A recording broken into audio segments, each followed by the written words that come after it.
In the first place, pare, si Bam Adebayo is a big man. Oo. Hindi siya high-scoring big, pare. Yes, He's more of a oo. defensive type of big guy.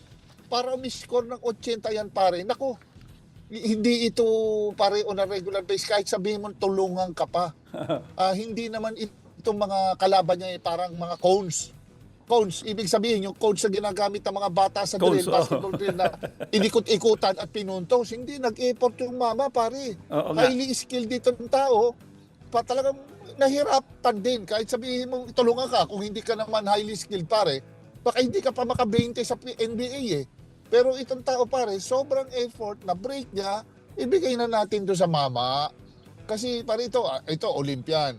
Ang galing na player, mahusay, very reliable, matibay, matatag, di umaatras din yan sa baragan. So, it's actually naman pare, with due respect kay Kobe, mga Jordan, Jabbar, lahat na, Magic, pare, Larry Bird, pare, they paved the way naman para to be idolized man itong mga players na to. And I'm sure it's hindi naman yan na disrespect. It's just that syempre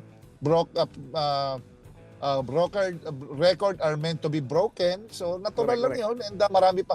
Ako nga pare, nung